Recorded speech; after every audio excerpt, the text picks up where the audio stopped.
السلام علیکم طلباء اینڈ طالبات. سبجیکٹ ہے ہمارا مطالعہ پاکستان. ٹاپک ہے ہمارا کرپس مشن 1942 جماعت نہ ہوں. کرپس مشن 1942 ہندو قرارداد لاہور کے بعد ہندوؤں نے مسلمانوں کو بہت زیادہ تنگ کرنا شروع کر دیا. انہیں کبھی کسی ہر بات سے پریشان کیا جاتا. ان کی ریشہ دوانیاں بہت بڑھ گئی. ریشہ دوانیاں بہت زیادہ کیا بن گئی، یعنی چھیڑ چھاڑ اور شرارتیں کرنا. ان دنوں جنگ عظیم دوئم ہو رہی تھی جو کہ برطانیہ اور جاپان کے درمیان تھی. برطانیہ جاپان سے بہت زیادہ بری طرح شکست حاصل کر رہا تھا، جانی اور مالی دونوں نقصان کی وجہ سے. جب برطانیہ کو کوئی راستہ نظر نہیں آیا اور ان کو یہ چیز سامنے واضح طور پر نظر آنے لگ گئی کہ اب شکست ہمارا مقدر ہے، تو انہیں یہ بات بہت مجبور کر گئی کہ وہ ہندوستانی افواج کا سہارا لیں. برصغیر پاک و ہند، یعنی برصغیر آپ کو پہلے بھی بتا چکی ہوں کہ برصغیر جو تھا بہت ایک ہی ملک تھا، جس میں بعد میں ہندوستان اور پاکستان الگ الگ ہوئے تھے. تو پھر برطانیہ نے کیا کیا کہ ہندوستانی افواج کی مدد لی. انہوں نے اپنے آپ کا دفاع کرنے کے لیے یہ سوچا کہ ہمیں بھارت کے ہندوؤں سے، ہندوستانی افواج سے مدد لینی چاہیے. اس مقصد کے لیے حکومت نے، یعنی کامیابی حاصل کرنے کے لیے کہ جاپان سے ہم لوگ بہت زیادہ بری طرح شکست حاصل کر رہے ہیں، انہوں نے اس مقصد کو کامیابی حاصل کرنے کے لیے اپنی کابینہ، یعنی جو ان کی اپنی ایک ٹیم بنی ہوئی تھی، اپنی کابینہ کے ایک اہم رکن سر اسٹیفرڈ کرپس کو ہندوستان کے پاس بھیجا، ہندوستانیوں کے پاس بھیجا تاکہ وہ جا کے برطانیہ کی حکومت کی حمایت کرے. اور پھر جب 1942 میں مسلم لیگ 30 مارچ 1942 میں مسلم لیگ اور کانگریس کا ایک مشترکہ اجلاس بلایا گیا. مسلم لیگ کون؟ پاکستانی، اور کانگریس کون؟ بھارت ہندوستان والے بلایا تاکہ وہ ان کی حمایت حاصل کر سکے. انہوں نے جو اپنا رکن بھیجا، اپنی کابینہ کا، اپنی ٹیم کا جو اپنا خاص بندہ وہاں بھجوایا، اس نے 30 مارچ 1942 کو مسلم لیگ اور کانگریس کا ایک مشترکہ اجلاس بلایا. اور اس اجلاس کو بلانے کا مقصد ہی یہی تھا کہ وہ ہندوستانیوں کی حمایت حاصل کر سکے، یعنی ہندوستان کی فوج جو ہے وہ برطانیہ کا بھرپور ساتھ دے سکے. کافی بحث و مباحثے کے بعد 30 مارچ 1942 کو ایک اعلامیہ جاری کیا گیا جس سے کرپس مشن کا نام دیا گیا.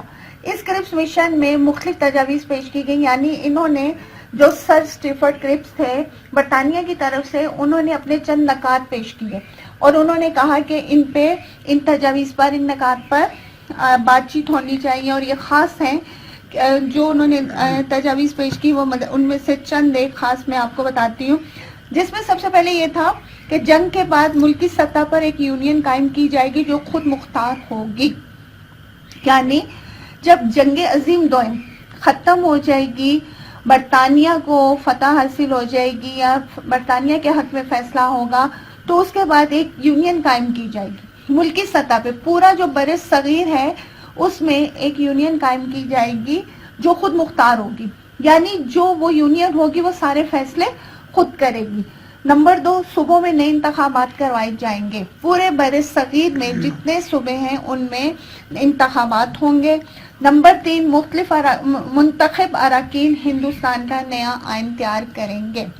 انتخابات ہونے کے بعد جو اراکین منتخب ہوں گے وہ جو ہے ایک نیا آئین بنائیں گے.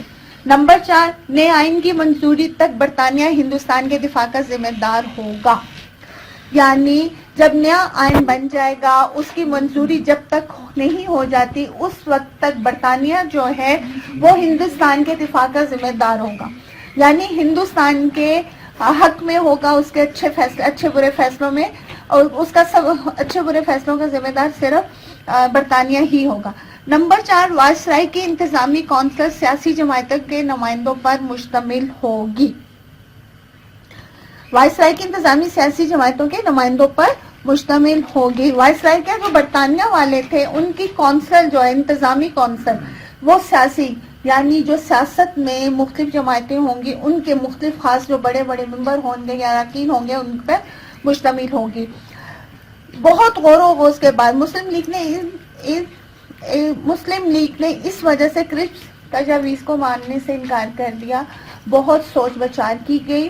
اس کے بعد جو مسلم لیگ یعنی پاکستانی جو تھے، جو مسلمان تھے، جو پاکستان کے حق والے تھے، پاکستان کے حق میں تھے، جو ان سب نے ان تجاویز کو ماننے سے انکار کر دیا، کیونکہ ان میں پاکستان کے قیام، کیونکہ دیکھیں جب ہم نے پڑھا تھا قرارداد لاہور 1940، اس میں تو یہی ہمارا ہو گیا تھا کہ ہم نے ایک علیحدہ سے ملک حاصل کرنا ہے، ایک علیحدہ ملک لینا ہے، اور اس ملک میں کیا ہوگا کہ ہمارے اپنے ہی مسلمان ہوں گے، وہ ہندوؤں کے ساتھ نہیں رہ سکتے ہیں۔ تو اس میں یہ ہوا تھا کہ جب یہ انہوں نے اپنے نکات پیش کیے، اپنی تجاویز سر اسٹیفن کرپس نے اپنی تجاویز رکھی، تو اس تمام تجاویز میں صرف یہی بات ظاہر ہو رہی تھی کہ مسلمانوں کے مطالبات کے حق میں کوئی بھی بات نہیں کی گئی تھی، اور نہ ہی پاکستان کے قیام کے بارے میں کوئی بات تھی۔ اس لیے مسلم لیگ نے ان تمام باتوں کو، ان تجاویز کو ماننے سے انکار کر دیا تھا، کہ وہ مسلمان یہ چاہتے تھے کہ جتنے اختیارات ہندوستانیوں کو مل رہے ہیں اتنے ہی اختیارات جو ہے مسلم لیگ والوں کو بھی ملنے چاہیے، لیکن بیچ میں مین بات یہ تھی کہ برطانیہ والے صرف اپنا فائدہ سوچ رہے تھے، اور وہ ہر طریقے سے صرف اپنا مفاد چاہتے تھے۔ طالبات، مجھے امید ہے کہ آپ لوگوں کو ٹاپک سمجھ آ گیا ہوگا۔ انشاءاللہ اگلے ٹاپک میں بہت جلد ملاقات ہوگی۔ فی امان اللہ۔